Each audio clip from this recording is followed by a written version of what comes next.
principal, Monsieur le député de Bordua. Monsieur le Président, aujourd'hui, l'Association des notaires et des avocats de l'État entame leur 16e semaine de grève. 106 jours de grève, Monsieur le Président. Un des plus longs conflits de l'histoire avec l'État québécois. Les conséquences sont nombreuses en raison de cette grève, Monsieur le Président. Des projets de loi et des règlements sont en attente, comme le projet de loi 113 sur l'adoption qui touche des situations humaines. Nous avons un menu législatif minceur. On dirait qu'on est au régime, Monsieur le Président. Il y a des annulations de commissions parlementaires. Le procureur général est absent de certaines auditions et il y a des remises massives dans les différents dossiers à la Cour. Monsieur le Président, la ministre de la Justice peut-elle nous dire combien de millions de dollars les Québécois ont perdu ou sont susceptibles de perdre dans les différents dossiers, notamment avec l'Agence de revenus du Québec, dû à la grève? Monsieur le Président du Conseil du Trésor. Merci, Monsieur le Président. D'ailleurs, merci pour vos bonnes paroles et merci pour les bonnes paroles et les encouragements de tous mes collègues de l'Assemblée nationale. Il y a maintenant un an que j'ai eu le plaisir de répondre aux questions de l'Assemblée. Ça me fait grand plaisir de retrouver tous et chacun d'entre vous. À la question maintenant, ce que le député vient de décrire, ce sont les conséquences d'une grève. Une grève, c'est un droit constitutionnel, Monsieur le Président, et les juristes de l'État ont le droit de faire la grève, et d'ailleurs, ils s'en prévalent. L'État a une obligation, c'est une obligation de négocier, et de négocier de bonne foi, et c'est ce que nous faisons.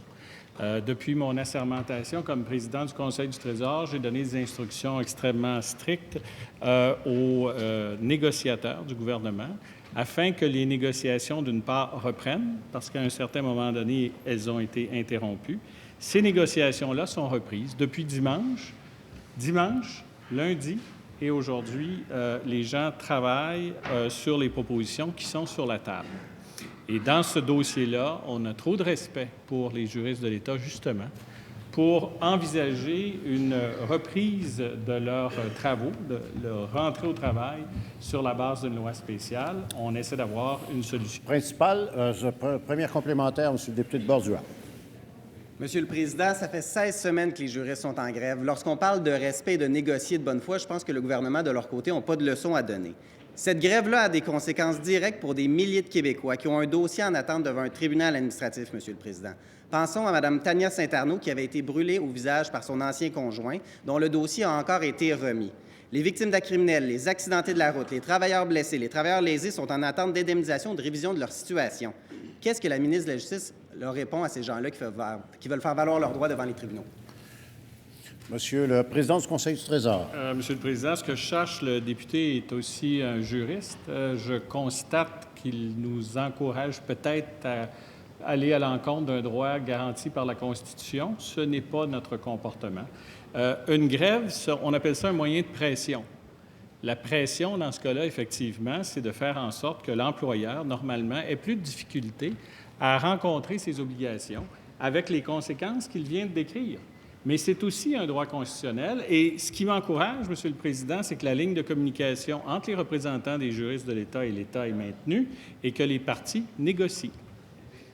Deuxième complémentaire, Monsieur le député de Bordua. Monsieur le Président, les droits constitutionnels doivent être respectés, mais le fait de négocier avec respect également doivent l'être, ce que le gouvernement n'a pas toujours fait au cours des dernières semaines. Combien de temps les citoyens du Québec, Monsieur le Président, vont-ils devoir encore attendre pour faire valoir leurs droits devant les tribunaux?